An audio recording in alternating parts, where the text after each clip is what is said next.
10 seconds. Thank you.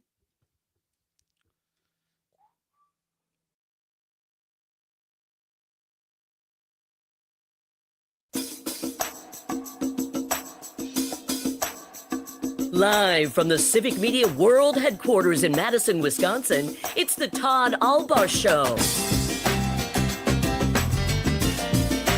And now, pursuing truth wherever it may lead, here's your host, Todd Allbaugh. Across Wisconsin on the Civic Media Radio Network and streaming worldwide on the Civic Media app. Good afternoon, everybody. I'm Todd Allbaugh, along with our producer engineer for the day, Mr. Sam Davidson. On the board, it is 6 past the hour of 12 noon on this Monday, February 16th, 2025. It is a great day to be a Wisconsinite. It is sunny but chilly. Welcome, everyone, from downtown Madison. Sam Davidson, 2 days in a row. Lucky for me. I'm not sure what you did to deserve this, but we're happy to have you here. I'm happy to be here still. Mr. Zommer's feeling a little under the weather today, Yeah, so that's you were right. kind enough to come in today on. And I did not. I mean, I knew it was President's Day, but I came in earlier and I said to Luke Mathers, I said, "What the heck? Everybody's gone today." Yeah, I was a little surprised. And he says, "Well, Todd, it's President's Day. It's a company holiday." I said, "Really, Ah. really? I did not know that we got President's Day off. I'm happy, but I'm sorry to make you come in. I mean, you were here earlier for the Yeah, John and yeah. Gordy show, I left like a little before 10 o'clock, so. and then you And then I came right back. and then you're like, oh crap." Now you work early in the morning, so That's right. do you traditionally, after you get off, do you have breakfast then, or what is your routine normally during this time of the day? I don't really have a routine. I don't know. It just All right. kind of varies. Mhm. Yeah, day to day. I eat breakfast like when I wake up at 5 o'clock in the morning or whatever. Wow. So All right. yeah.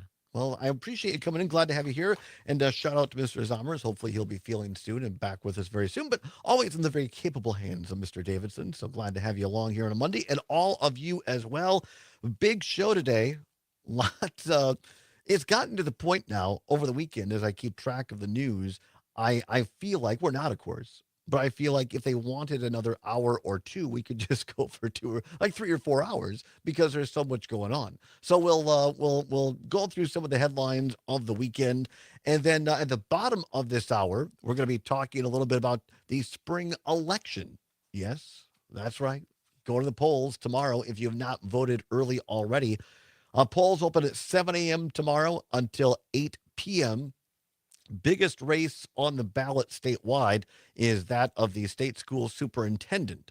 The incumbent, Dr. Jill Underly, is being challenged by a fellow Democrat in Jeff Wright, who has been on this program before, and also Republican-backed candidate Brittany Kinzer. Underly, of course, the incumbent in the DPI secretary position. Jeff Wright, the current superintendent of public instruction at the Sauk Prairie School District. For those that might not be from the area, it's just south of Wisconsin Dells, so southwest, south central, depending upon what you call that part of the state. But Wright's been on the program before, has talked about that while he is a Democrat, he has had to work with both Republicans, Democrats, and independents at Sauk Prairie. It's a very purple county. Sauk County is. So he has that experience, and so that's why he is coming and wanting this position to work with everybody in the DPI role. And then on the Republican side, Brittany Kinzer, who is a education consultant being backed by Robin Voss and a lot of the private school folks. And so it kind of has to come down to two. Now, technically, yes, this is a nonpartisan position, but last 20 plus years or so, this position, as well as those on the Wisconsin State Supreme Court, while technically they don't run as Republicans or Democrats, basically, they become partisanized, and both sides end up putting money into the race. So anyway, it'll be Underly, Wright, and Kinzer on the ballot for tomorrow. Two of the three move on to the April 1st general election. So we're going to preview that race after the bottom of the hour here in hour one. Also, there's a big mayor's primary race up on La Crosse. Our own Jimmy Cuskill will be following that. And come on back tomorrow night as well, as I'll be anchoring along with our Dan Schaefer, political editor here at Civic Media, and a cast of thousands. I understand that our own Earl Ingram will be on the broadcast as well, and others, and we'll be doing a couple of things kind of lost in the shuffle. Governor Tony Evers giving his annual budget address tomorrow night. Now, this is different than the state of the state. The budget address is more of a technical speech that talks about finances. The governor offers his version of the budget. Remember, Wisconsin only has every other year is a biennial budget, so they pass it for a 2-year period. This year is that year, so the governor starts off with his budget address and has first possession, has the ball first in the field, so to speak, and then the legislature will have their joint finance committee hearings, and they will formulate a budget. And then the legislature passes their version, governor has his version, and then they have to come to a consensus. If they cannot, in Wisconsin, what happens if they can't pass a budget by the end of the summer? The previous budget just goes back into effect. So the government doesn't shut down like it does out in D.C., but there are no increases. On the other hand, no decreases. It just continues on the way it is. So anyway, that all kicks off tomorrow night at 7 o'clock. We'll kick off our coverage around 10 till the hour of 7. So I hope you join us for that. And then stick around as Luke's going to bring in a keg. No, not really. But he'll have non-alcoholic beverages, and we'll be here throughout the evening to bring you the results of election night. The Wisconsin Decides 2025, all tomorrow night, beginning at 10 till 7 on the Civic Media Radio Network. However, if you're saying, well, Todd, I'm looking forward to the big Badger basketball game tomorrow night, Illinois at the Kohl Center, have no fear, because those stations that normally carry Badger basketball will do that. So we're only on the network stations tomorrow night that don't carry Badger basketball. And of course, you can find all the broadcast on the Civic Media app or at the website at civicmedia.us. So we got that to talk about as well. Speaking of the Badger basketball team, Sam, you're a Badger alum. Your Wisconsin Badgers, huge win this weekend at Purdue. That's good to hear. I am not very in tune with sports, and especially basketball, but glad to hear the Badgers are doing well. It was a big game because Purdue, I think, was number 7 in the country and ahead of the Badgers in the net rankings. Mm-hmm. And the NCAA now, they come out starting now until Selection Sunday, which I think is like March 12th or so. They have a weekly now update of the top 16 teams. And Wisconsin was kind of predicted to be a 4 seed, and the results came out yesterday. They're a 3 seed. Ooh. And Purdue was a 2. Mm. So the thinking is now that maybe Wisconsin might be in line for maybe a 2 seed if they can keep this going on. But a big game tonight against Illinois. We'll get into this later, but Illinois retired a jersey of one of their former players last night or this weekend. Oh yeah, down at Champaign. I think that it's funny, but it's not. They the whole place is packed, and they raised the banner. Mm-hmm. But unlike when I was there the night they did it for Kaminsky for Wisconsin. In Wisconsin, they have the banner like, I don't know how to, like in a box almost on the floor of the Kohl Center, and then it's attached to wires or whatever, and the bar, and then they raise it. They literally raise it from the box into the rafters, and so you see it right away. Well, what Illinois decided to do. And again, Illinois is always a little backward in my opinion. But what Illinois decided to do is they decided to raise the thing, but kind of like all rolled up, and then push a button and drop it. Exactly. And so they've got the thing raised, but not open. And they announced it, and the lights are off, the spotlight, and this poor kid or man who's having his jersey retired. They announce it, and they drop it. And the thing is upside down. Oh no! Upside down. No. Yes. Somebody got fired for that. I mean, that's literally. I mean, that is the quintessential. You had one job. Right. I couldn't believe it. It was so bad that the athletic director came out after the game before the coach spoke and did like a 3-minute apology. And to your point, he came just shy of saying the words, "Somebody will be fired for this." Yeah. As well they should, quite frankly. Yeah. I mean, I'd be pretty upset if that was me and my number was getting retired. I know. So we'll talk more about. We have there was a big call by the officiating crew in this Wisconsin game. Kamari McGee, a great player, got a flagrant two and got ejected. And we'll talk about that and why it was an absolutely. And I'm not just saying this because I'm a Wisconsin fan. There were a lot of Purdue fans on social during the game that said, "Look, we're Purdue fans. You guys got hosed." But Badgers came back and got a big win. They play at the Kohl Center against Illinois tomorrow night. We'll have that on select civic media stations as well. But where we're going to begin before we get into actual newsy news, do we have time for the Adam Sandler clip now, or do you want to do it when we come back? Maybe when we come I back. want to come back. Are you a big SNL Saturday Night Live fan, Sam? I like it. I don't watch it a ton, Yeah. but I like watching clips of it. Yeah. Uh, I mean, I really grew up on it, and I guess I'm 55, and the show is turned 50 years old last night, and so they had a special Sunday night edition of Saturday Night Live. I think it was Ooh. live in New York. It was 3 hours or just a little over that. And I found it to be largely fantastic. A lot of the old cast members, Steve Martin, Martin Short, Will Ferrell, all kinds of people who either were on the show as cast members or longtime regular guest hosts. Tom Hanks was there in person. Meryl Streep, who had never been on the show before, made her first appearance in Hmm. a sketch. So that was really funny. Yeah. So that was great.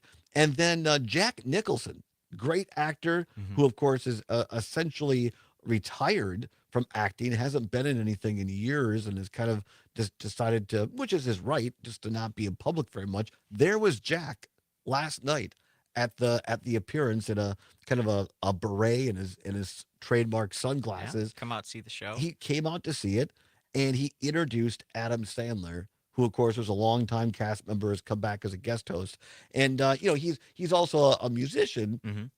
and he wrote the kind of the classic song, "Put on Your Yarmulke, Have a Happy Hanukkah," and Yes. other great Saturday Night Live comedic sketches, songs like that. We put together a medley of for SNL's 50th anniversary, and of course the great Lauren Michaels, who has been the executive producer and at the helm of the show for 45 plus years. Yeah. Since the beginning, Yeah, right? he's been around since the beginning, and I believe executive producer for 45 plus of the 50 years.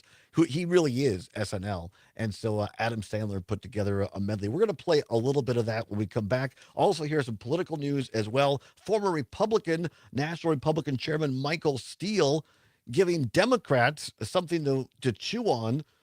He's basically ticked off that Democrats aren't as ticked off as him.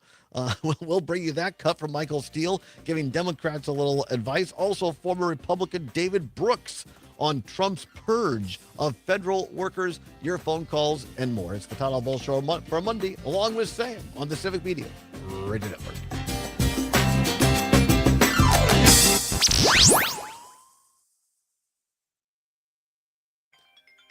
Should we answer this call on the air? It's probably spam. No, I won't. Mr. Todd, we would like to have your social security number.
15 seconds. Thank you.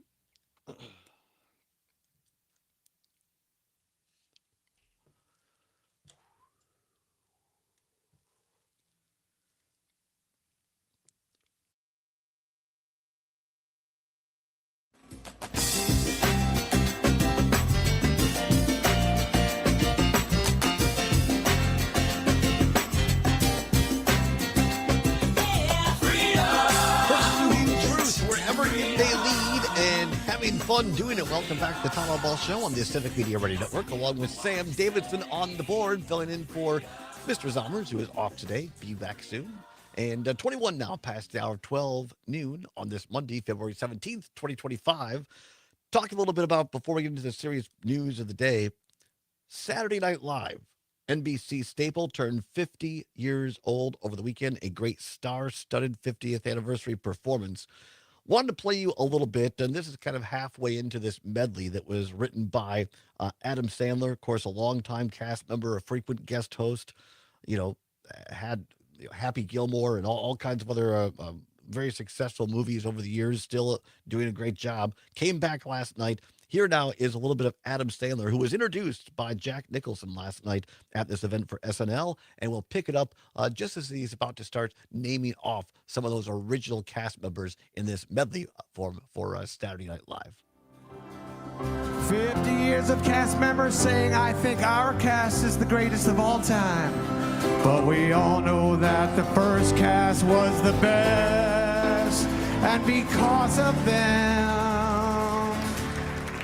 we got 4 years of Eddie Murphy, 8 years of Will Forte, 5 years of Jan Hooks and Gilda, 6 of Victoria, 11 of Che, 3 years of Melanie Hutzel, Michael McKean crushed it in 2, 1 of Billy Crystal, 6 of Dennis Miller, 8 of Hartman the Glue, 7 years of Dratch and Wick, 5 years of Terry and Quinn, 4 of Kazarinsky and Klingon, 11 of Armisen, 14 years of Davis and Handy, Schiller and Smigel like 25, 18 of Audrey Dickman and Davey Wilson, plus Among and Disco and Bobby Van Ryn, 30 years of Downey, 45 years of Lorne, 6 years of our boy Farley,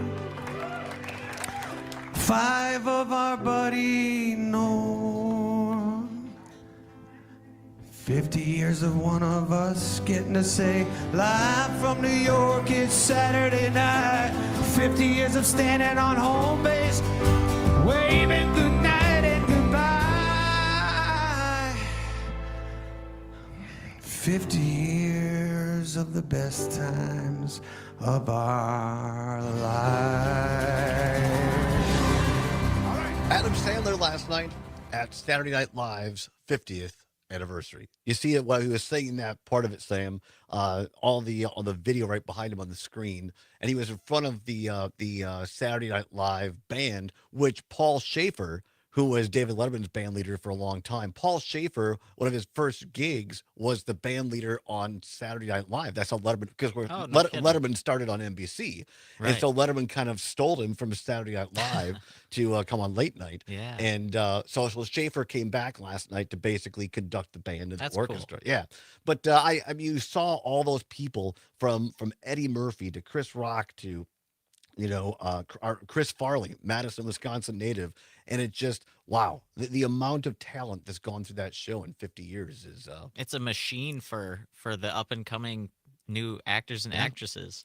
it really is. And of course, I just love Adam Sandler. So, he makes me smile. Yeah. So, anyway, maybe you all enjoyed it as well. You can call in with your memories of Saturday Night Live if you want. 855-752-4842. 855-752-4842. Also going on today, of course, today is President's Day. Lots of people have the day off. Sam had planned on it until we asked him to come in and fill in, poor guy. But happy to have him here. So this is interesting. So there is a National Day of Action, National Day of Protest today happening here in Madison and around lots of places, capitals, city halls around the country today, being organized by lots of different people. And this is a moment that people are being encouraged to show up, to peacefully assemble and protest, let their voices be heard, to rise up against what Donald Trump and Elon Musk are doing out in Washington D.C. as thousands of more people are being laid off or have been laid off over the weekend. Many in institutions that Wisconsinites have come to rely on, such as the United States Department of Agriculture, among other things, Department of Labor. List goes on and on. And I think that from people like me, there might not be a lot of argument on, hey, should we review government agencies and find ways to trim fat, to trim inefficiencies? I'm fine with that. But there is a proper way to do that to make sure you're not throwing out the baby with the bathwater. And I think one of the most telling things, I mean, it's one of those things that's funny, but it's not. I think it was Thursday or Friday, Elon Musk decided to fire a bunch of the people that were in charge of the nuclear codes and didn't realize that they were in charge of the nuclear codes until he fired them. And then when they tried to rehire them back, they couldn't because they didn't have the people's personal emails. They had deleted it already. And so it had to be a scramble. My understanding is at least some of those people now have been brought back. But I mean, you can't horse around with that. I mean that's not cutting government efficiency. That is irresponsible and putting every American in harm's way. And this is the type of beyond goofiness, irresponsible behavior from Trump and Musk. And so a lot of people are gathering today. We've talked to Trygve Olsen about this. It's healthy, I think. I've said this before. I'm very privileged. I get to come every day, 5 days a week for 2 hours with a microphone in front of me and tell people what I think, to complain or to be positive. Everybody you out there, listeners, viewers on Facebook, YouTube, Twitter, X, I feel like I've got a family. I've got a group of people I'm talking with about this. But not very few people, as a matter of fact, have the privilege that I do. So I think it's healthy for people to come together today to realize we're not alone, that there are a lots of us out there that feel the same way, and to do it peacefully, without violence, without vandalism, but to let our voices be heard. That we're not going to allow our country, our democracy to be taken over by people who don't do things the right way, the democratic small d way. There are ways to reform government without having a king simply say, this is the way it's going to be. That was another Trump quote over the weekend. He tweets out basically, when you're helping your country, it's not illegal. I mean, above the rule of law. Anyway, we'll come on back, talk more about this, the weekend's happenings, and also about the state race for superintendent here in Madison, Wisconsin, as a matter of fact. It's the Todd Allbaugh Show for Monday on the Civic Media Radio Network. If I could only talk, Sam.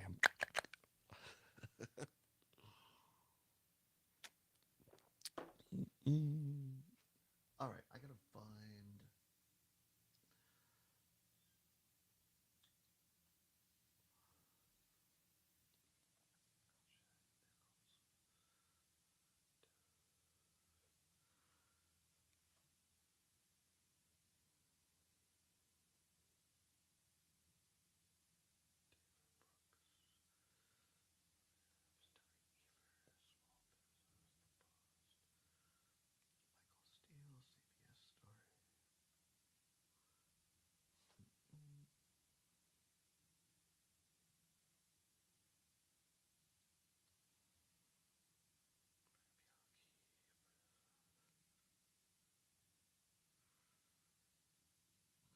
Excuse me.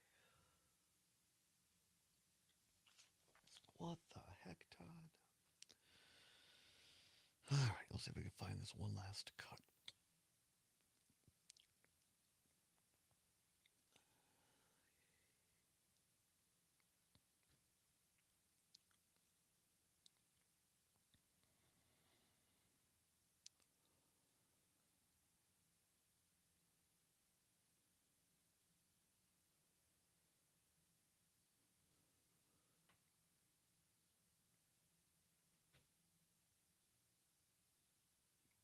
so interesting because I saw the clip. I mean, I tried emailing it to myself to have for today for Jeff Wright, and now I go on both WISN and Upfront's Twitter feeds, and the other two that I sent you already, the two women, their cuts are there, but now Hmm. I can't find Jeff Wright's. Weird. Super weird. There's a story. Let's see if it's in there.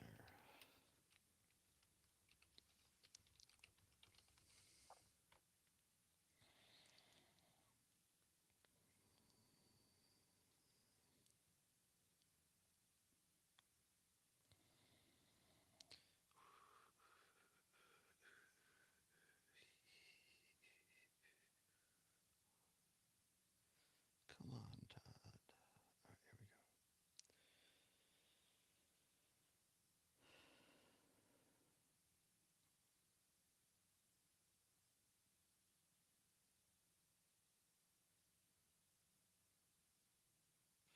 All right, I'm gonna send you this story because it's like there's like a 10-minute thing, which um, must be the whole TV interview that aired. So From right? no, it's like all three of them. It's like the entire Oh, story that had all three yeah. things in it. So I mean, it says state superintendent candidates. I just sent that to you. See if you could fast forward to the video until you see Jeff Wright, please, Yeah. and we'll see if we can capture, not capture it, but you know what I mean. We can just play that little part of his.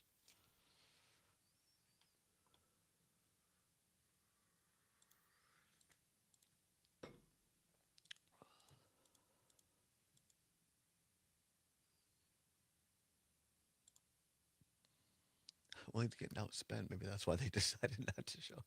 All right, so that's Brittany Kinzer. Say that again. That was Brittany Kinzer. Yeah. That one. Yeah. Trying to use the arrow keys to fast Oh, forward. that's fine. It's not letting Yeah. me. There he is. Oh, All right. are you looking for just like the interview? Yeah. Well, yeah. Just we'll start it at the beginning, and I'll tell you when to cut it off. That's fine. There you go.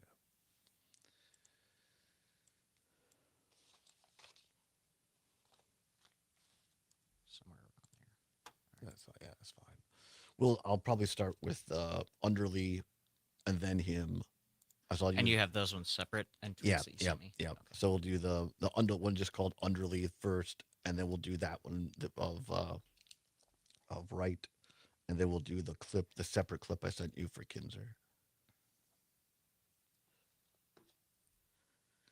20 seconds. Thank you.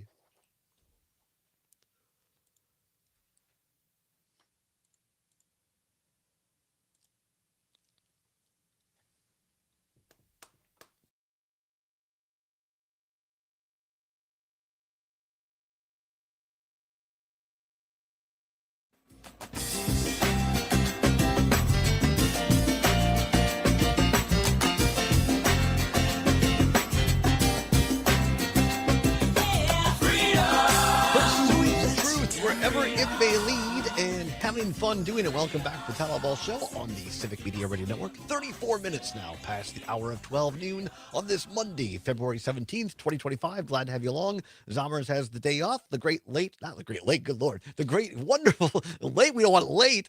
The great Sam Davidson we're borrowing him from the John and Gordy program, which can be heard every morning from 6 until 8 right here on WMDX. And soon to be a teacher of history to our great kids in Wisconsin. That's right. I'm very proud of you for that. Thanks. That's super cool. We talked about that with Sam a little bit last week. Right now, we're talking about a little bit about the day of protest here happening in Madison and around the country, protesting just the lack of respect for democracy by Donald Trump and Elon Musk.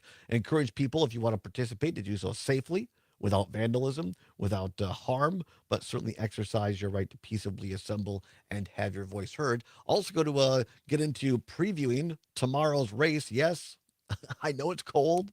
I know we just got through elections and races. There's another very important primary race tomorrow For every Wisconsinite, the race for Department of Public Instruction Superintendent, Dr. Jill Underly, the incumbent Democrat, being challenged by a fellow Democrat, Jeff Wright, and a conservative Republican, Brittany Kinzer. Two of the three will move on to the April 1st ballot. First of all, let's go to the phone lines, 855 752 4842, 855 752 4842. Mark from the SAC. Mark, thanks for calling in. Happy Monday. What's say you?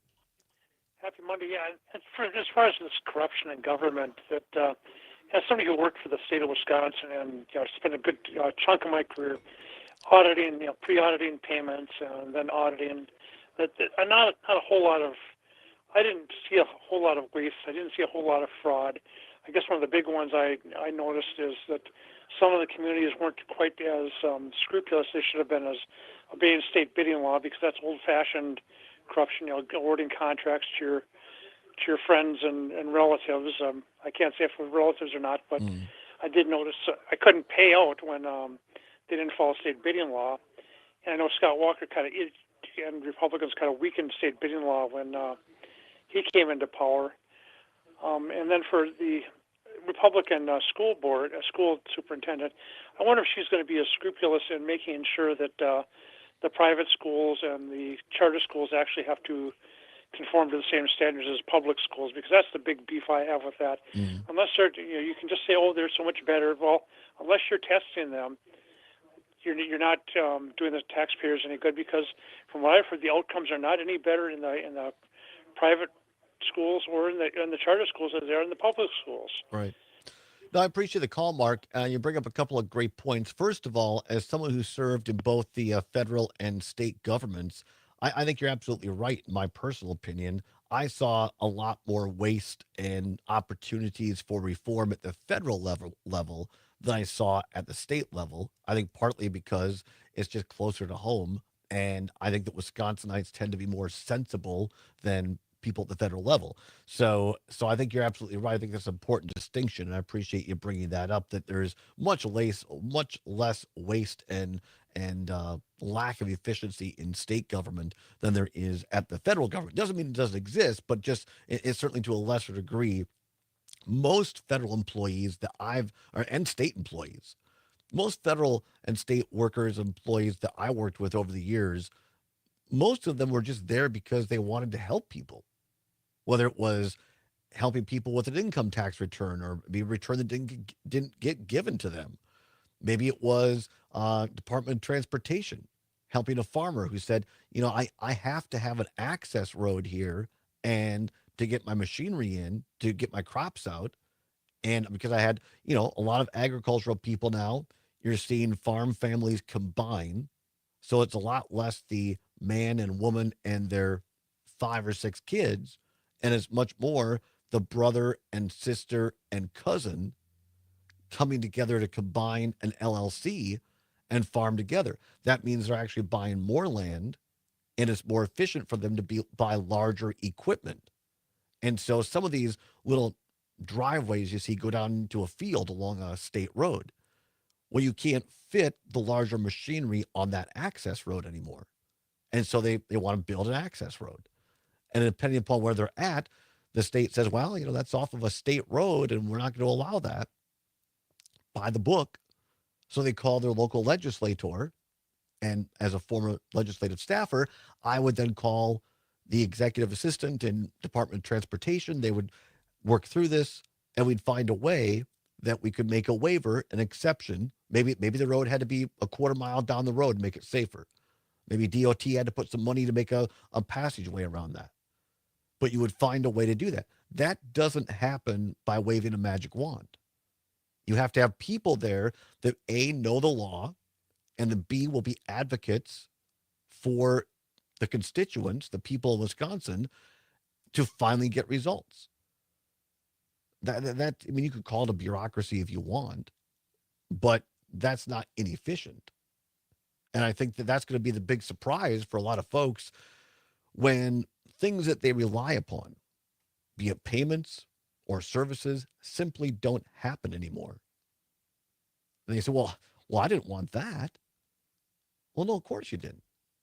But that's what we're getting under Trump now and Musk with these purging of people. thousands of people let go over the weekend, again, seeming to be indiscriminately. And on this race for DPI Secretary, Mark, you're also absolutely right on Jane Matnair and Greg Bach of the great program Matnair on Air, which we're always so very honored that they are our lead-in. You can hear them every morning from 10 until noon. They were talking about this race this morning as well. And to your point, I come from a family of educators. You're absolutely right. Jane and Greg were right. That our private schools don't have to follow the same rules as our public school systems. A private school doesn't have to take every kid. And many of these kids have physical and emotional challenges, which costs more to hire additional aides to keep them safe and to educate them. Public school can't say, look, that's going to cost us too much. We can't take your kid. Private schools can. So there's lots of, and that's the biggest, probably you're right, Mark. That's one of the big things in this DPI race is that Jill Underly and Jeff Wright both support public education. Brittany Kinzer, being backed by Robin Voss, Republicans and conservative groups, are all about private schools and privatization. 855-752-4842. Let's hear from a great program up front. It's syndicated across Wisconsin. It comes out WISN television out of Milwaukee. And so up front, sat down with all three of these candidates. I want to give you a couple of clips so you can hear them all in their own words. The primary election is tomorrow. Be a voter, as Luke Mathers likes to say. Find out where your polling place is. Go to myvotewi.gov if you're not sure. You can register same day at the polls if necessary. Be a voter. We're going to start with Dr. Jill Underly, the current incumbent of Superintendent of Public Instructions in Wisconsin. Why do you think you have two challengers in the race? Well, I think, you always want to have challengers. I think it's important so you can really hone your message and make sure people are educated as to what the issues are.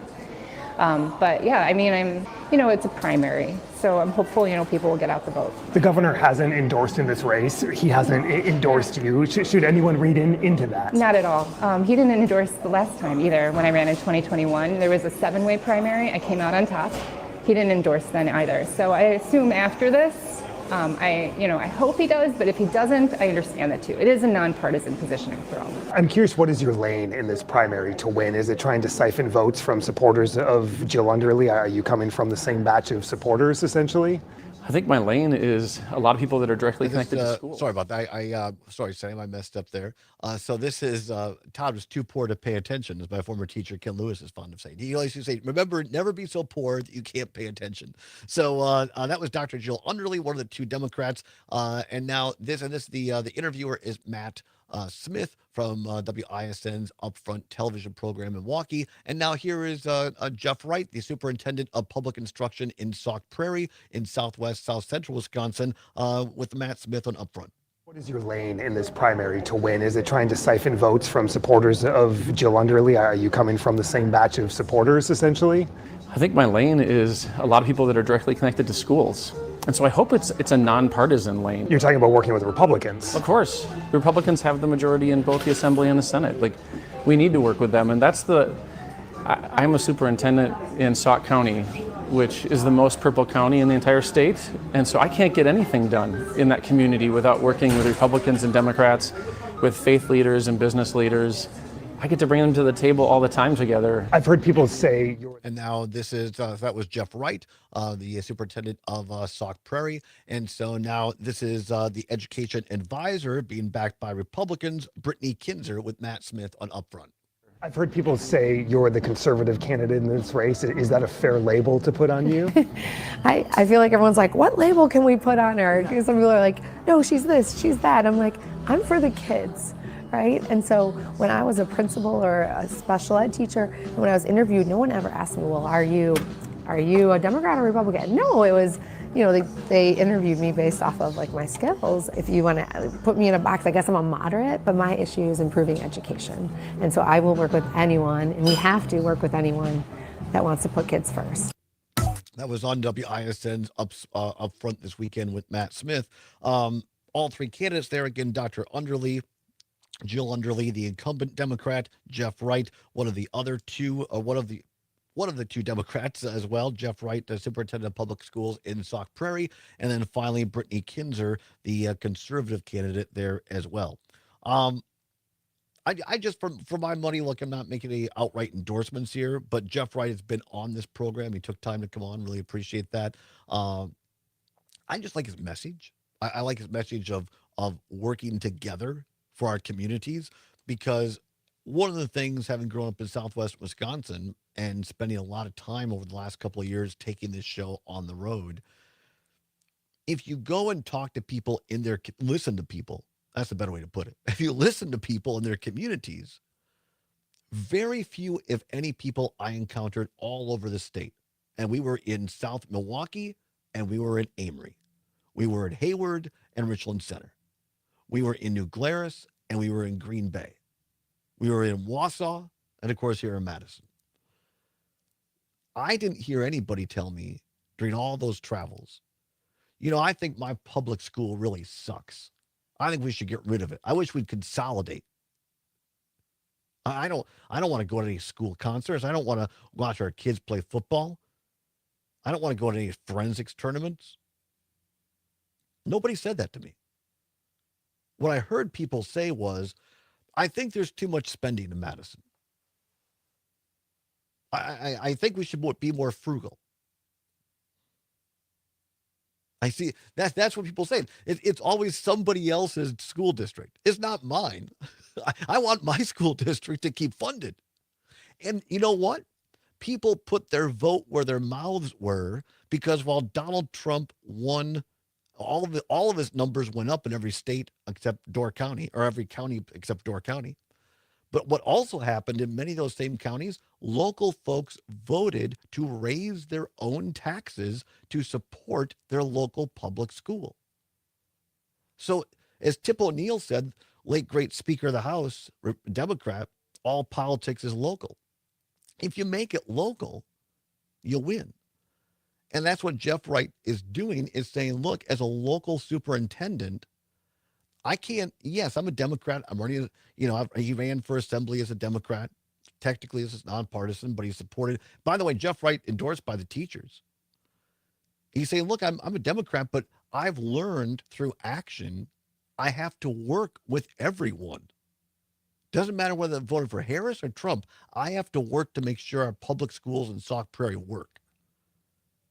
And I think that Wisconsinites are just hungry for that right now. Look, I don't give a crap who you voted for at the top of the ticket, but take care of our kids, take care of our public schools. And so that's why I just like Jeff Wright's message. Now, Dr. Underly has certainly done a lot for our schools, for our kids. I think we have talked about this before. I think the political mistake she made was saying she wanted the whole $4 billion surplus for education. That's just an overreach.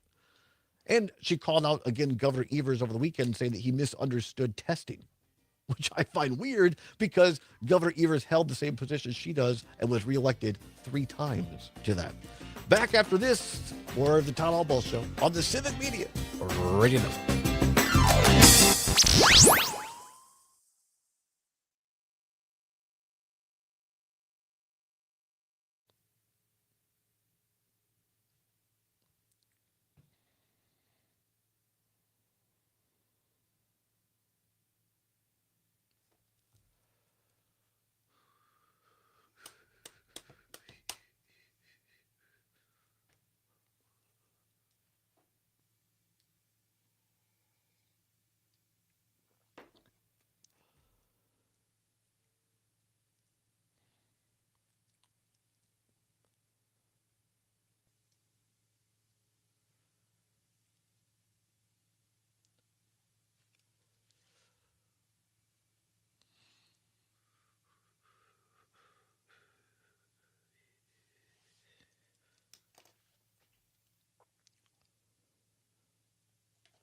How is Jeff Wright's last name spelled? Wright. What's the name of the third one? Brittany Kinzer, Kinser. Okay.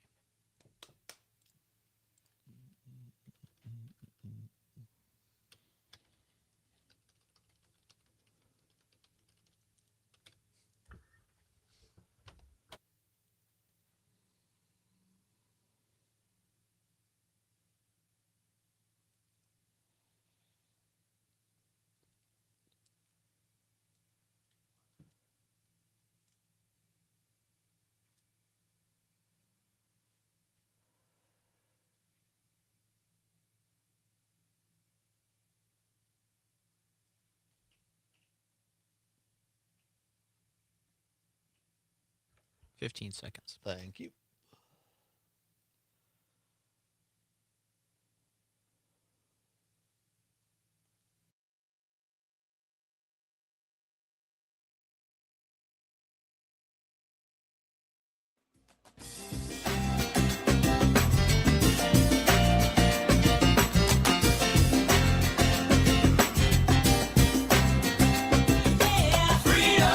Pursuing truth wherever it may lead and having fun doing it. Welcome back to the Todd Allbaugh Show on the Civic Media Radio Network. It is now 9 before the hour of 2 o'clock. Coming up in hour 2, what's worse?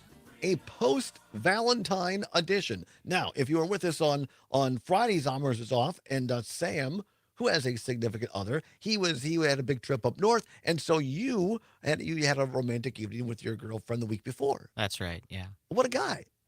What a guy. Now, are you I think I probably know the answer to this, but I'm going to ask it anyway, if you don't mind. Are you you and your are you guys into public displays of affection? I mean, I guess I don't know if we do a ton, but Like holding hands and a yeah. kiss, that's one thing. Yeah, sure. But are you gonna sit in the park bench and just, make out? No, probably not. Probably not. So that's part of the subject of what's worse. It has to do with public displays of affection. Okay. So Okay. we'll talk about that because you see a lot of this on Valentine's weekend. I didn't. I stayed inside and had leftovers by myself. That was my romantic Valentine's weekend. But anyway, what's worse coming up in hour number 2, and we'll talk a little bit about the Badgers' big win over Purdue basketball wise and the terrible call the officials made against Wisconsin. Wisconsin at home tomorrow night against Illinois. You can hear that game on many of the Civic Media Radio networks. Right now, we're talking about the race for Department of Public Instruction.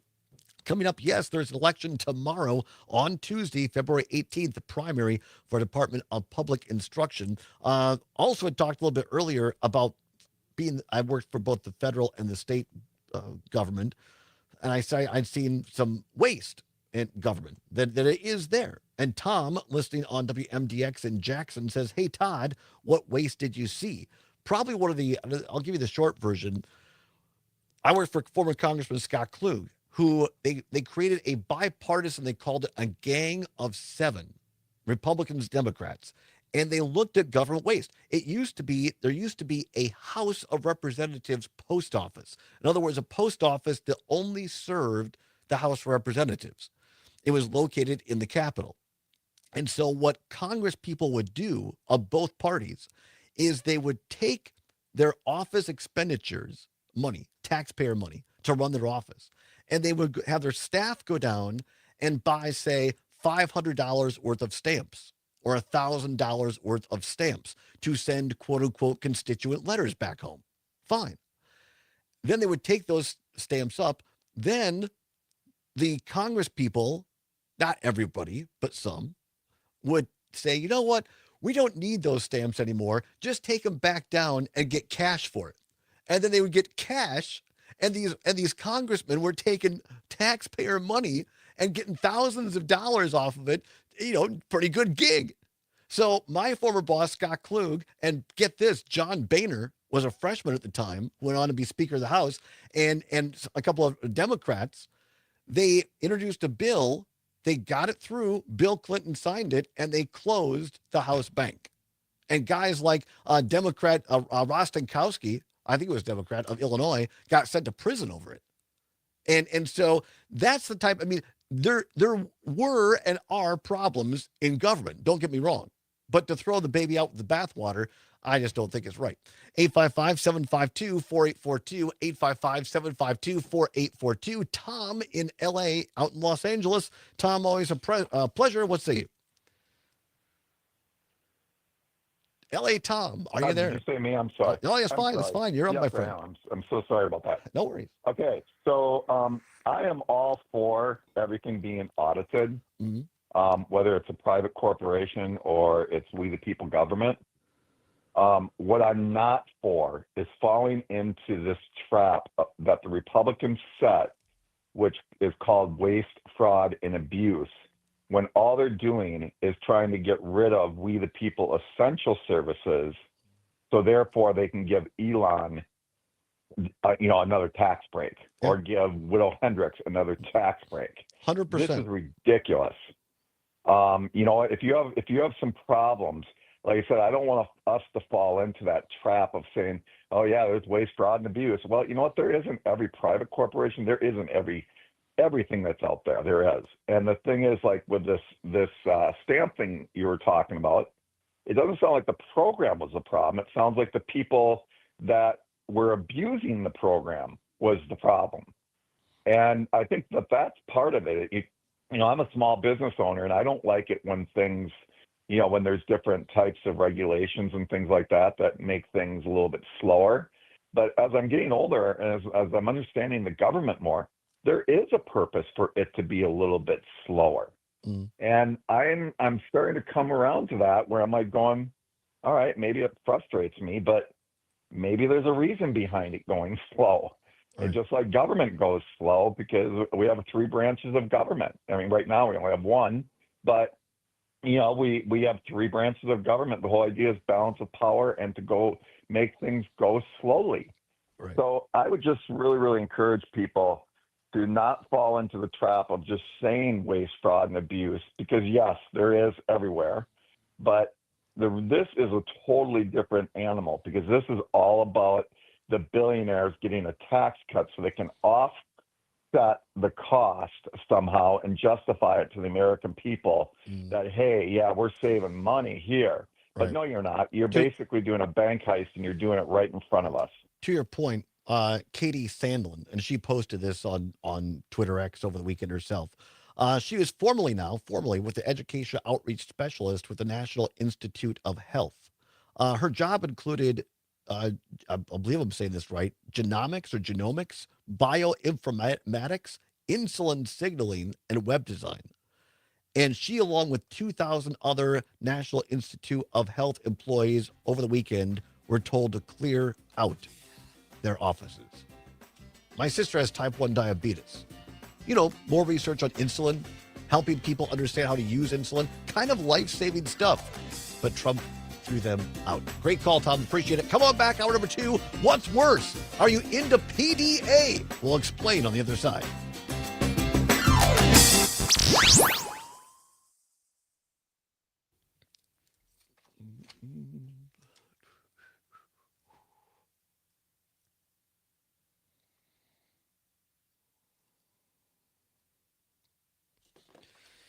All right, so we'll do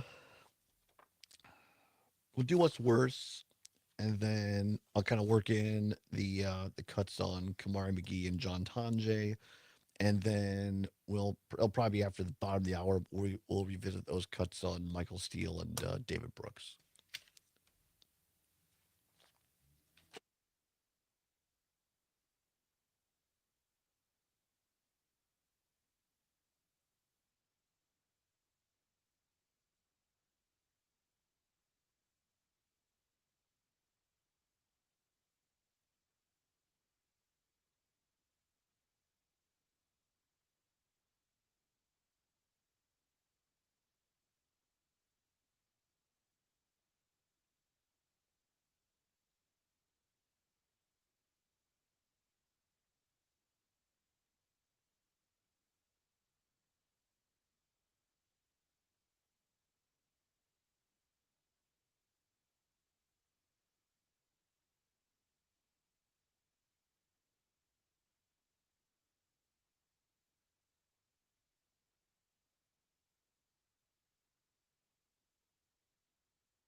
This next shorter clip from the superintendent candidates is about school choice.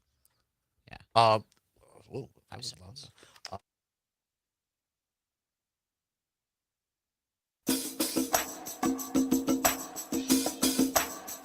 Live from the Civic Media World Headquarters in Madison, Wisconsin, it's the Todd Allbaugh Show. And now, pursuing truth wherever it may lead, here's your host, Todd Allbaugh. On the Civic Media Radio Network and streaming worldwide on the Civic Media app. Good afternoon, everybody. I'm Todd Allbaugh, along with Mr. Sam Davidson. I had to stop. It's such a habit to say Zommers. Sam Davidson on the board, in for an ailing Mr. Zommers today. 6 minutes past the hour of 1 o'clock. Welcome to hour number 2 of the big program. It is Monday, February 17th, 2025. It is a great day to be a Wisconsinite. Glad to have you along. Sam, thank you for coming in on this President's Day. Technically, I found out today, a company holiday, but yet here you are being brought in to pitch hit for the Zommers' problem is that he went out and he partied too much for Valentine's. I mean, I don't blame him. Happens to the best of us. Happens. No. He just feel it's that time of year. Cold and flu season. Exactly. Yeah. So he's just taking a little R&R, and we're happy that he could do that, and very thankful and happy you can fill in. So thanks for two shows in a row. Sam was with us on Valentine's, and now he's back today. So thank you. I appreciate that. Yeah. Glad to be here. Great to have you along. Gonna be a fun show a little bit later. Gonna continue to at least talk a little bit about this state Supreme Court part. Well, that too. State Supreme Court race, the general election for that coming up in April, but more importantly, or at least closer to importance in terms of a timeline, tomorrow we have the spring primary election for the Department of Public Instruction. We'll continue to talk about that a little bit. Don't forget, you can register at the polls. You do have to have a valid ID, photo ID, which means a driver's license, a valid one, a state ID, a state card, which is you get it at DMV, but you can't drive with it legally anyway. Or you can have a U.S. passport or a U.S. Military ID. And then always smart to bring along a recent utility bill. And FYI, if you're not an older dude like me, you can do it on your phone.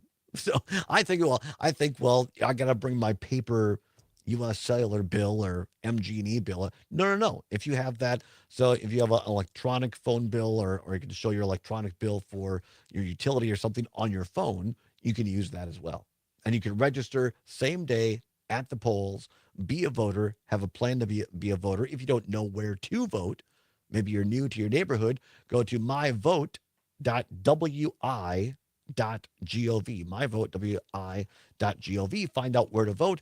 Polls open tomorrow at 7 a.m., close at 8 p.m., and then join us tomorrow evening right here on the Civic Media Radio Network. Myself, along with Dan Schaefer, Earl Ingram, and a cast of thousands as we bring you Tony Evers' budget address just before 7 o'clock, and then stick around after the polls close. We'll bring you Wisconsin Decides 2025, the election results tomorrow night. Dr. Jill Underly and Jeff Wright, the two Democrats on the ticket, and Brittany Kinzer, the Republican or conservative candidate. It's technically a nonpartisan race, but last 20 years or so, these have become partisan races. So we'll talk a little bit more about that. Also, Michael Steele, former Republican National Committee chairman, has some advice for Democrats. There's a day of protest on this President's Day. Many people have the day off.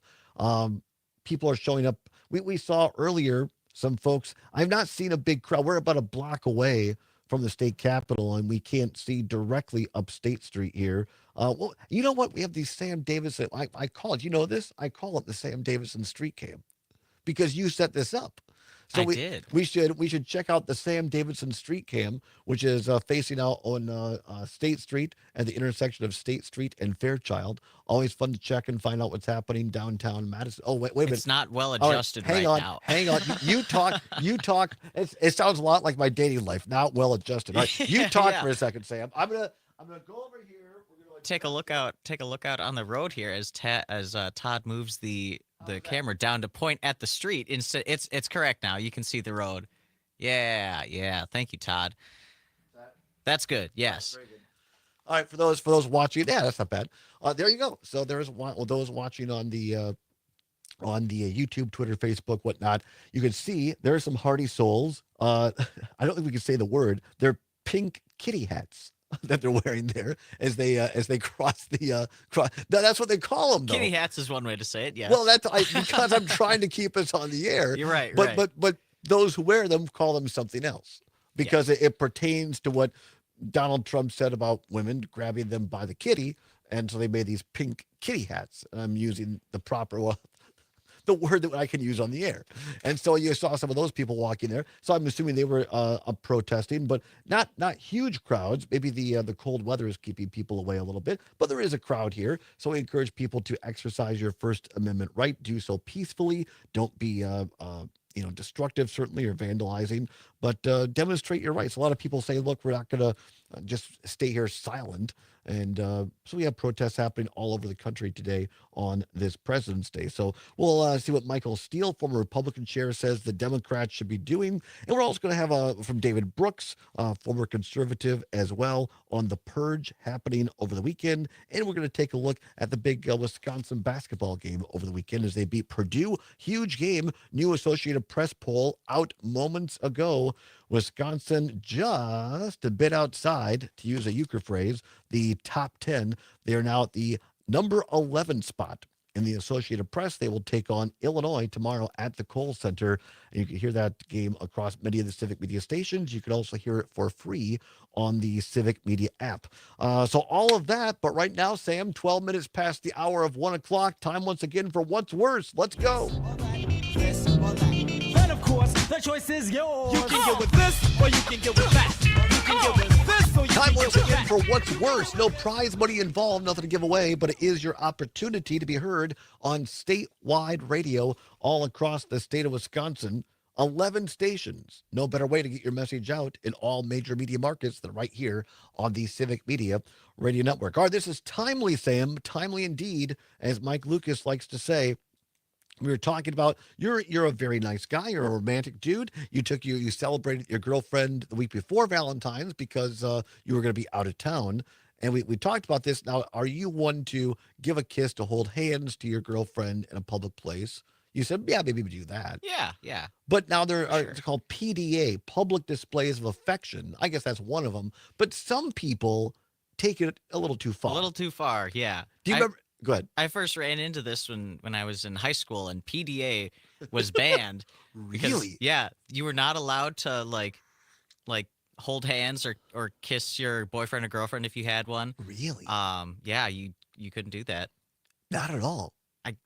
No, That's- not wow. really. Now, see, I think that's a little too far. I mean, Mhm. what's wrong with a peck on the cheek or holding hands at lunch or whatever like that? But then I remember last year, I think it was last year at the Wisconsin State Fair, in like where they show the cattle and the horses, up in the corner, there was this couple going at it like mink. I mean, they were just. I mean, really, I'm not making this up. Remember that? I didn't hear about this story. I mean, I couldn't get good enough of for it. them. I I guess. I couldn't get enough. It was this man and woman, and they were going, and it was like broad daylight, and like the security had to come over, and I think they got talked to and maybe got a little time downtown. But that's an extreme version of public displays of affection. So today's what's worse? What's worse? Public displays of affection or public disagreements? What's worse, public displays of affection or public disagreements? 855-752-4842, 855-752-4842. Public displays of affection or, now, like I say, public disagreements where, have you seen that where a couple, they're getting in, and it's not just like, what's the matter with you? I mean, they're going at it, and that gets very uncomfortable for me. Yeah, I definitely think that public disagreements are worse, especially if it's like a couple or family or something like that. Because like you said, it makes me uncomfortable. If it's just two random people like kind of arguing with each other, it makes me less uncomfortable. Public displays of affection. Yeah, I don't necessarily want to see two people making out on a park bench, but I guess if they're not having a problem with it, then more power to them. Because you can probably, I mean, most times, unless you're like at a Brewers game or something like that, and the couple in front of you is just what is this from a movie? Suck face, where they're just inhaling each other like Hoovers on the lips. I mean, I mean, have you seen that? I mean, some couples, I'm usually after a couple of beverages. But they're sitting there like at AmFam Park, and it's like, look, you paid money to come see the game. I mean, can't you wait till after the game? I mean, that's a fine way to pass time in your car, sitting in the parking lot, but probably not the best thing when you got kids there trying to watch or I guess maybe it is. I'm not sure. But anyway, public displays of affection or public disagreements. 855-752-4842. 855-752-4842. Give us a call. Sam will answer your calls. I'll put you on the air. You can also text us on the Civic Media app. Always glad to have you along on the app there. Give us your opinions because I think these arguments, again, it can get where it gets out of hand for me. And well, it's not really the same thing. I've talked about this before. Years ago, I was at a Badger game and winter, like a November game, and the evil Nebraska Cornhuskers were in town, getting their posteriors whooped, and it was that game. I think it was a big Melvin Gordon game where he got a big record, and it was snowing, and the Huskers were up by like 3 touchdowns, and were cocky, and these two yahoos in front of us were drunk, and they stood up the entire game, and we were not in the student section, and I had my godson with me, who I guess he was in high school at the time, so not like he had heard stuff. But these guys were just dropping f bomb after f bomb after f bomb, and it just got to be. And I said, guys, can you just sit down? Look, you're ahead. And they got militant. Other people like called ushers, and finally they weren't really removed, but they just got taken away. I mean, that's not really an argument, I guess, but I just think that's uncalled for. And there's just no reason for that kind of behavior in public, in my opinion. Now, my mom, my family will tell you another story on Todd when we went to see the Rose Bowl. This would have been 2011, 2012, I guess. And I won't tell the whole story. Suffice it to say, I had not eaten a proper breakfast before the Rose Parade. And I had a couple of gin and tonics the first thing when we got to the Rose Bowl to watch the Badgers. And I got a little mouthy. I'm not gonna lie about that. I got a little mouthy. And I was saying snarky things to the Oregon marching band, which I probably shouldn't have said. But I don't think I wasn't being argumentative necessarily. Public displays of affection or public disagreements? What's worse? 855-752-4842. Back on the other side. It's the Allbaugh Show on the Civic Media Radio Network.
15 seconds. Thank you.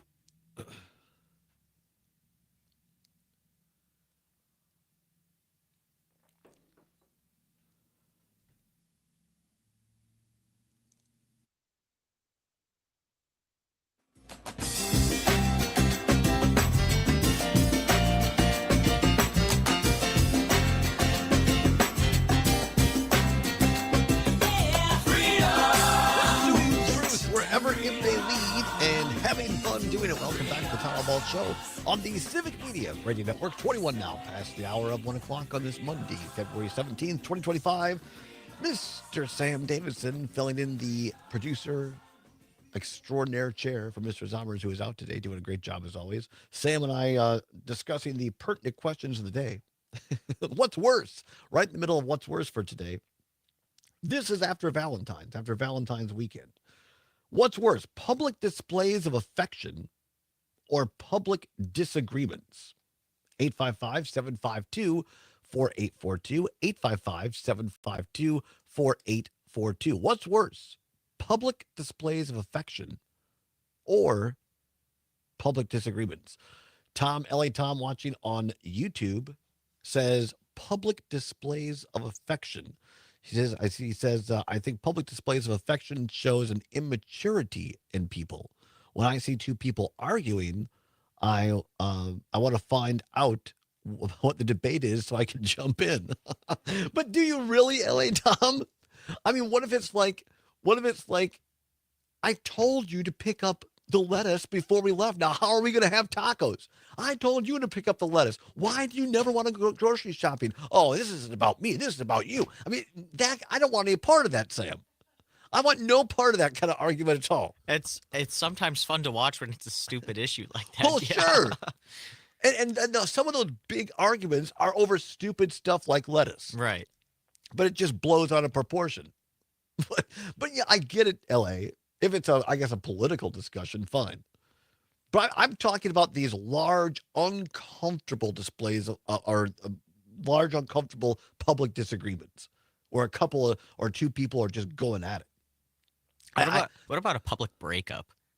Oh, have you seen those? I don't know if I have, but that'd be very awkward to witness. Oh yeah, absolutely. Especially like not like a mile, like where people are crying or where that's okay, fine. But I mean, yes, like where you get an argument and like, I'm done with you. We're done. Yeah. We're not done until I say you're done. No, we're done. I mean, that kind of thing. No. Yeah. What's worse, public displays of affection or public disagreements? John, watching on YouTube, says, what the hell, Todd? Did something happen with lettuce?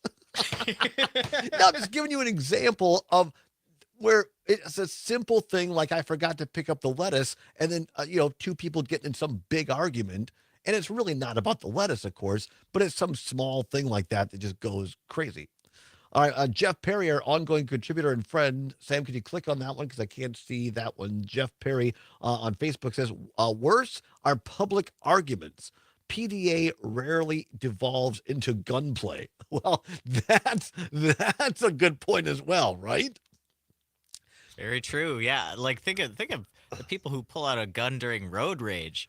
That's crazy. I talked about this on this show. I think it was in the fall when this happened. I witnessed this at Madison, where the people in front, they were playing like one guy wasn't going fast enough, so he honked, and then the guy slowed down intentionally in front of him, and then they were playing like they were flipping each other off and honking, yelling.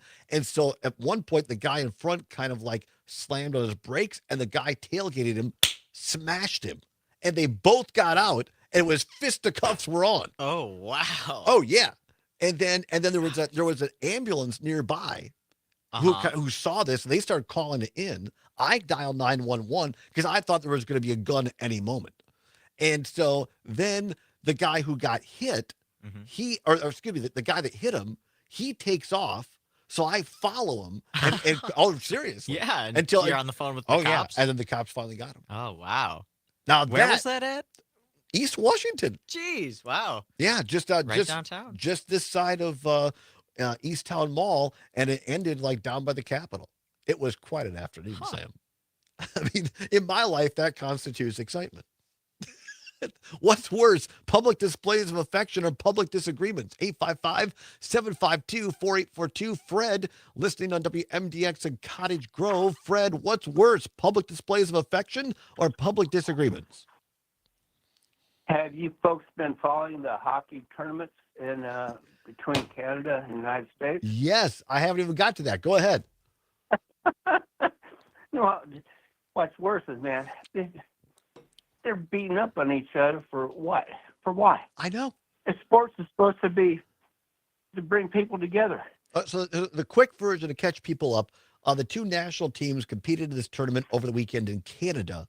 The Canadians started booing when the national anthem of the United States was played, and apparently the Canadian hockey players had given talking smack. And so at the face-off, the initial face-off of the game, the puck was dropped, and both the Canadian and American guy take off the gloves, and it's a boxing match right at the center ice.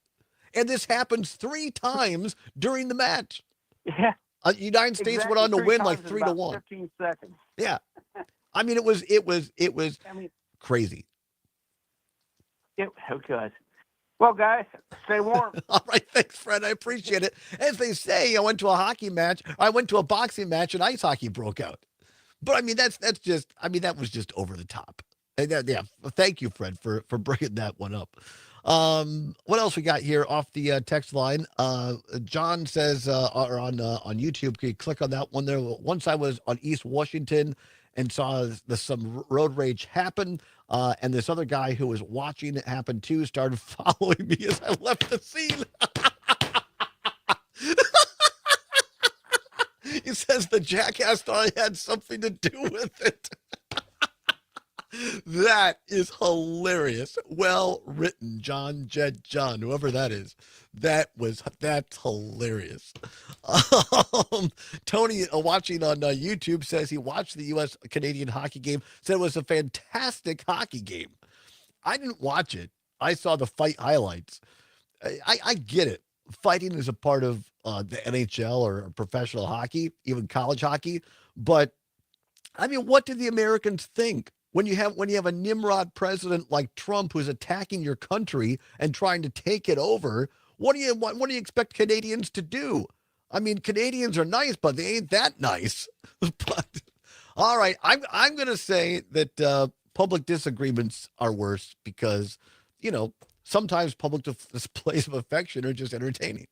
We'll come on back with a little bit more serious news. That's how we play What's Worse. Thanks along for everybody for playing along. It is the Todd Allbaugh Show here on a Monday.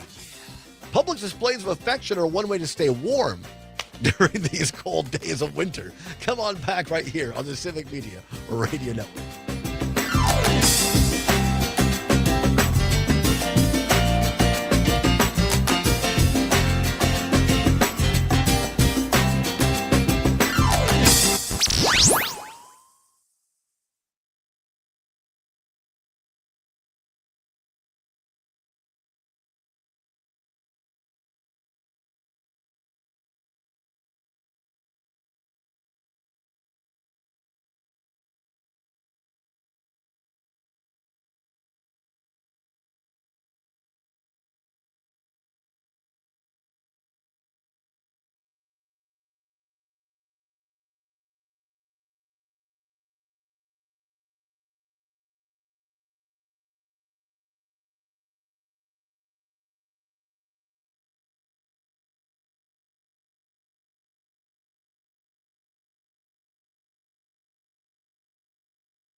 15 seconds. Yes. Da, da, da, da.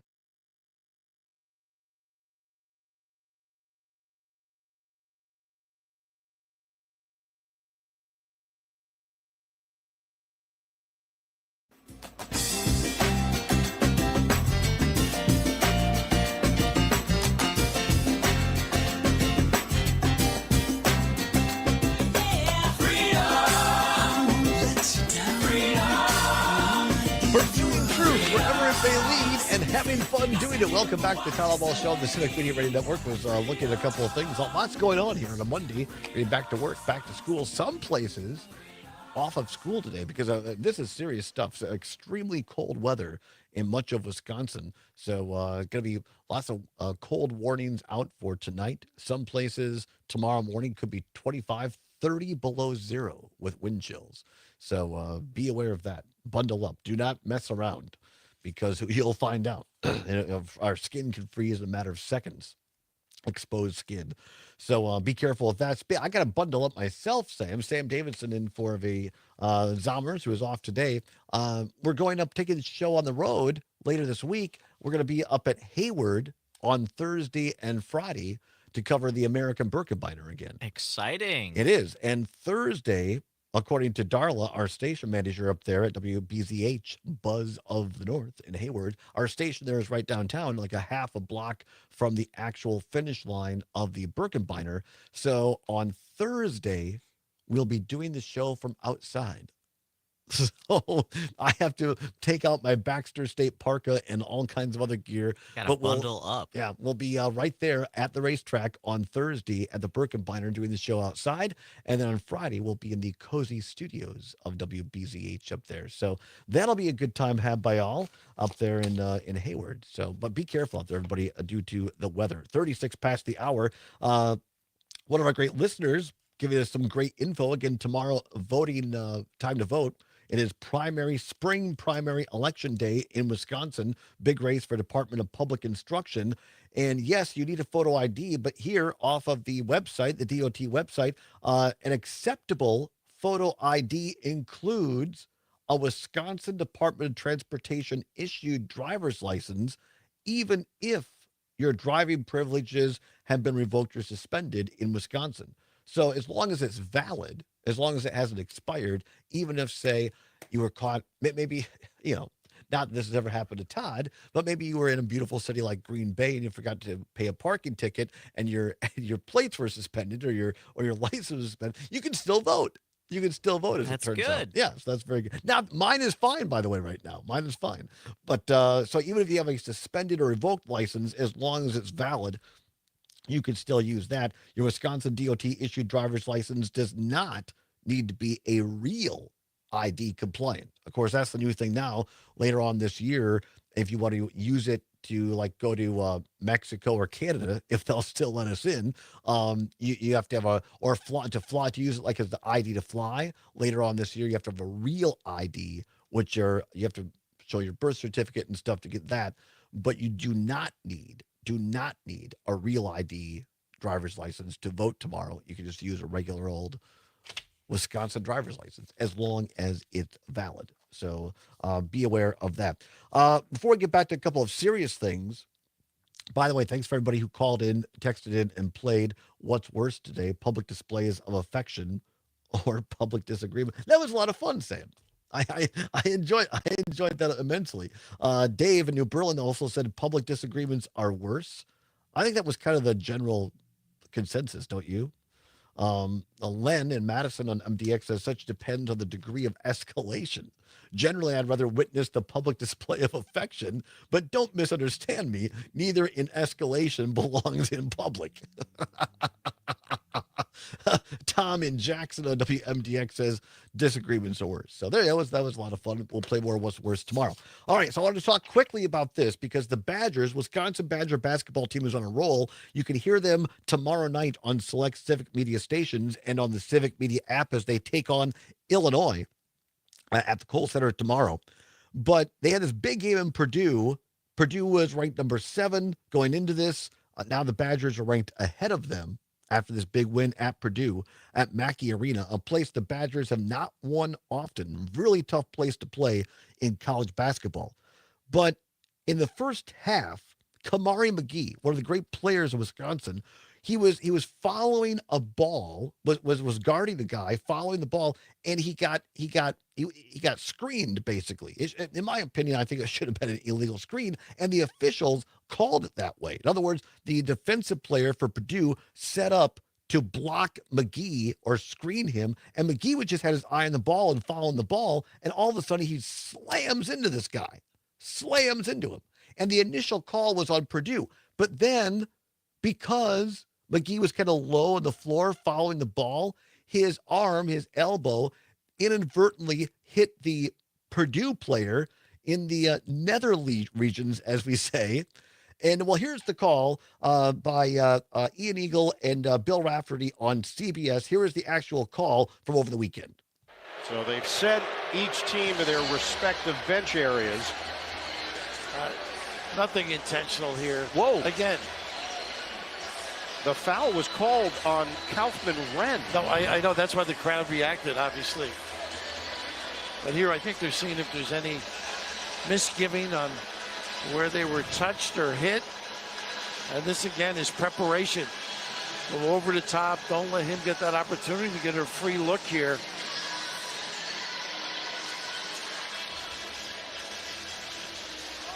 No, he got him. Yeah, he did. No doubt. I'll change your voice level a little.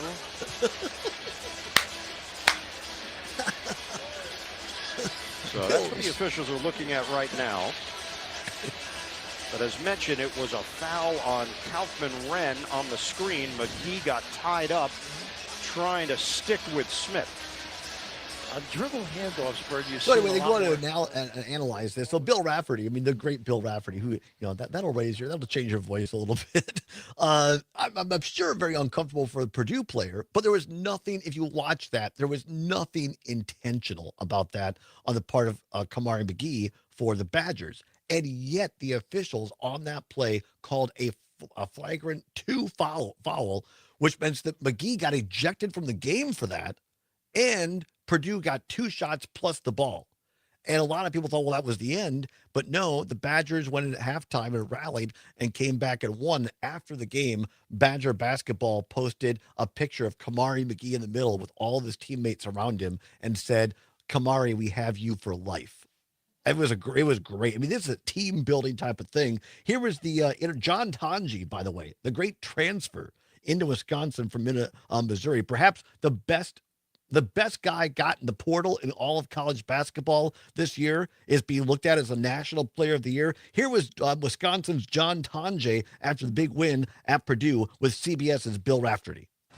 John, I think you took the first 8 minutes off, but you awakened pretty good. Yeah, no, I was just trying to get to it. I prayed to God for courage today, and he gave me that, and I just wanted to come and get the win for my team. What were some of the things said in the timeout? You were a little sluggish. All of a sudden, you started dribble driving and finding people. Yeah, we were just trying to make a play, for our teammates. I want to give a shout out to all my guys, from the top to bottom. And Kamari McGee got ejected, and that's my brother. And we wanted to get it. We told him in the locker room at halftime, we're going to get this win for you. And we came out here and competed, and I'm so proud of these guys for this. The style of play seems to be right up your alley. Is that the case? Oh yeah, I love Wisconsin basketball, baby. The dribble drive? Oh yeah.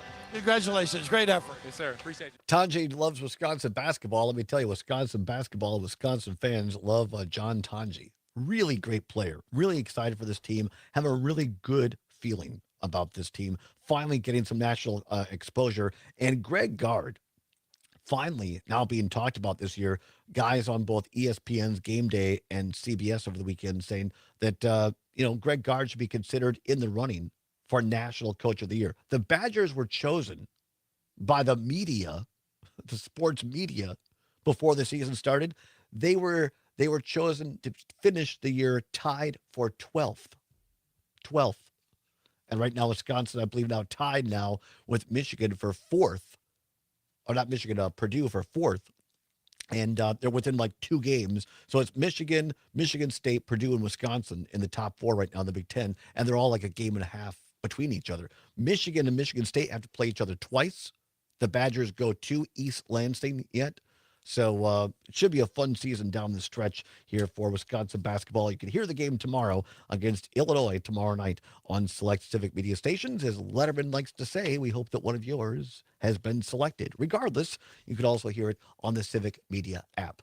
44 minutes now past the hour of 1 o'clock. Want to turn a page and go back to we talked about this at the top of the program, that today is this National Day of Protest. We've been seeing people walk up and down State Street here in downtown Madison, peacefully protesting under the First Amendment, I might add, against this overreach by Trump and Musk against federal workers, against the American people, quite frankly, in my opinion. And here now, Michael Steele over the weekend on MSNBC talking about, as a former chairman of the Republican National Committee, his advice to Democratic elected officials in America. You would really like the beginning of this piece where Ellie says that Democrats are like the varsity chess team being told it's their time to start the football game. That's so Lord accurate. So accurate. What would you have us do? I would actually, you know what? I'd just like you to show that you give a damn. That you got a little emotion about the fact that people are losing their jobs indiscriminately. That this individual sitting down at 1600 Pennsylvania Avenue has given absolute power to one man who brings his son into the Oval Office, whose son says to him, "You're not the president. You shouldn't be in that chair." Now, where did he get that from? He got it from his daddy, because that's what his daddy thinks of the man who brought him into the Oval Office. So I just like to see somebody wake the hell up and get excited about the fact that your country is under assault. They're not at the gate anymore. They're in your bedrooms. They're in your living rooms. They're in your businesses. They got your data, dumbass. They got all your stuff. Elon Musk has his tentacles in everything you're doing, not just off of X, but now he's in the Treasury Department. He's in the Labor Department. He's in the Department of Homeland Security. And nobody seems to give a damn. So that's all I want, somebody to show that they care enough to get off their fat ass and say something about it. But let's be honest, they're going to have to be Republicans. Michael Steele, former chairman of the Republican National Committee, putting it down there where the chickens can get at it. And quite frankly, I'm happy to hear him say that. Because for those who disagree, like myself, what's going on in Washington right now, you can be depressed about it. You can be anxious about it, but get off your rear end and do something about it. We talked last week with Reed Galen. Join a club in your community. Start relationships. It doesn't have to be political. Probably shouldn't be political at first. Run for an office. Register to be a voter tomorrow. Attend peaceful protests like today to have a sense of community. Get out and do something about it. I just thought that was so very well said. We have time for this clip. This is Brooks. This is David Brooks, former conservative, on these purges that have been happening the last few days, much of which has been going under the radar. Then we're in a crisis. Now I wouldn't call it a crisis. I'd call it an institution of state failure. I've lived in Washington a long time. I have a lot of friends who serve in government in various locations. And some of them serve in national security, and they think about nuclear code. Some of them serve fighting sex trafficking. Some of them try to boost democracy in Africa. Some of them do biomedical research. And I can't tell you how many conversations I've over the last week of people who are traumatized, who describe a reign of terror in their agencies. But not only that, a reign of incompetence. If you're around the nuclear codes, you take this stuff so seriously. And then you got a bunch of 23-year-old kids from Harvard coming in there, and nobody knows what information they have access to. Nobody knows what their background checks is. And so basically you see the sacred values of trying to be a good civil servant, you see that trampled. And so to me, what's going on is not so much, it's an institutional failure. If you care about the future of government, you want a government that'll get you food stamps or renew your passport. But mostly it's a form of psychological intimidation that is sweeping through agency after agency and making a government that is, semi-functional. David Brooks, longtime conservative on PBS NewsHour over the weekend.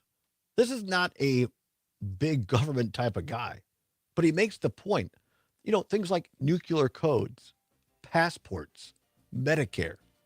That's not big government. That's the things we use each and every day in our lives.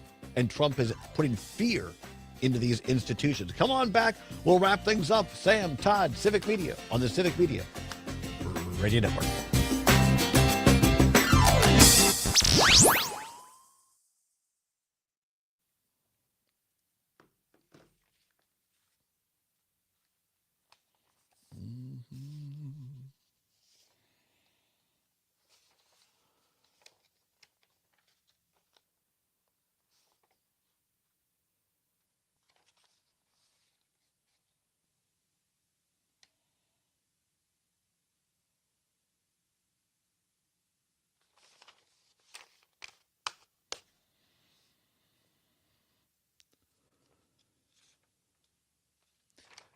Do you have time to dial up Kenny Chesney's "Get Along"? Sure. It might be in the thing already, but like from the chorus where he goes, "Get along, da da da da da da, have a beer, buy a boat, call your mom, do do do, can't we all get along?" What do you want it for? Coming in or out? In. Yeah, if you have time. If not, that's fine.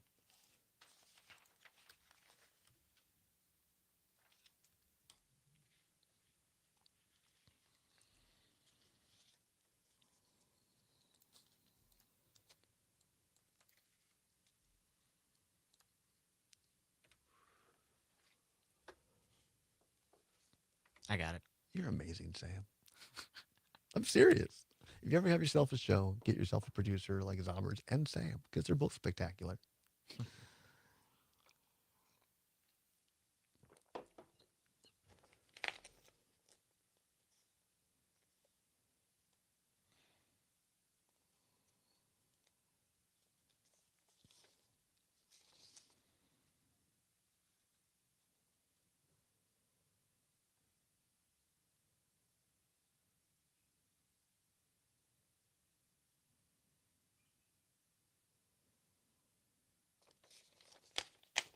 Five seconds. Thank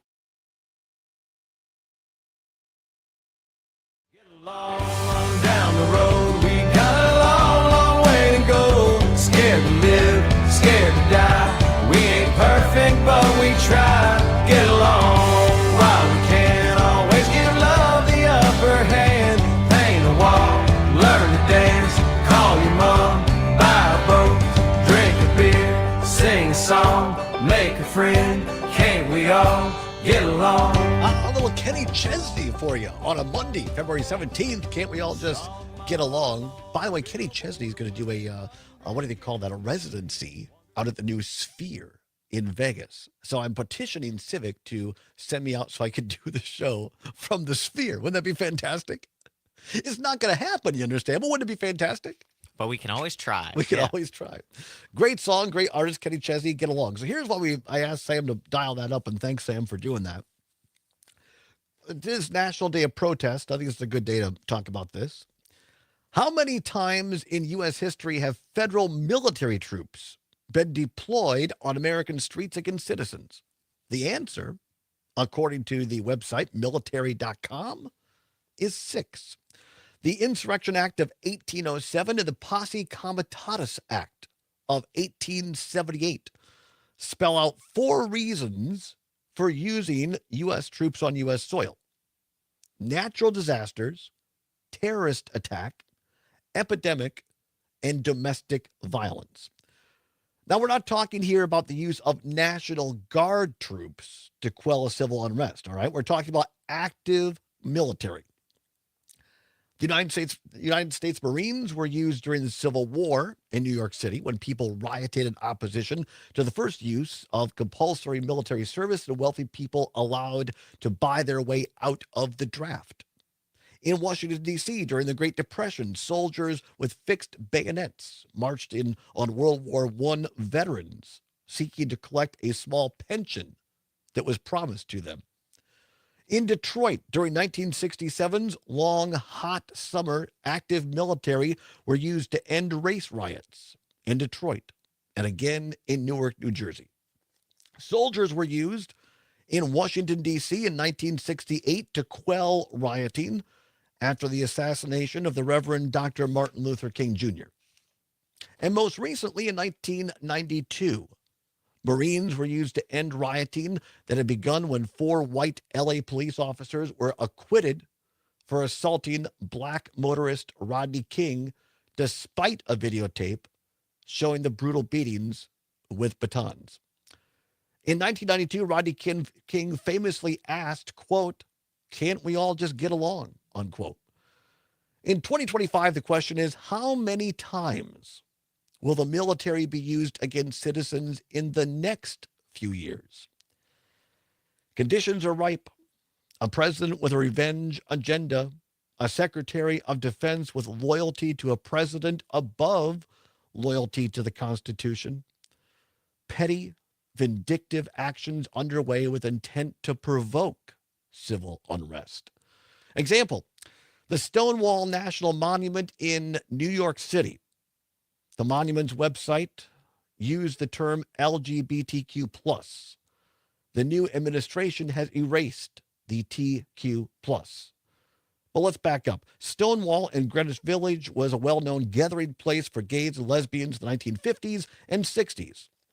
New York police would regularly raid the bar, often using violence in arresting patrons. That was until June of 28, 1969, when patrons decided enough and fought back against 10 police officers. Violence continued on subsequent nights with increased numbers of both police and patrons. The Stonewall Uprising was formative for political organizing that became the gay liberation movement.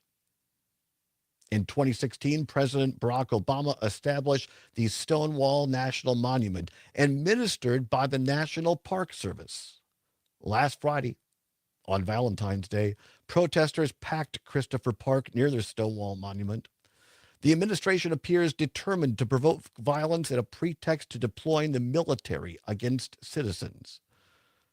But the gay community, as it turns out, is not the Gulf of Mexico, and it will not be erased. Our friend Stuart Stevens, a former Republican and author of It Was All a Lie, posted this over the weekend. He said, quote, "When I see the sexual orientation hate come out of the Republican Party under the pretext of it just being anti-trans, I'm very tempted to name the Republican operatives and elected officials who are closeted gays. It is not a short list," unquote. Stuart Stevens.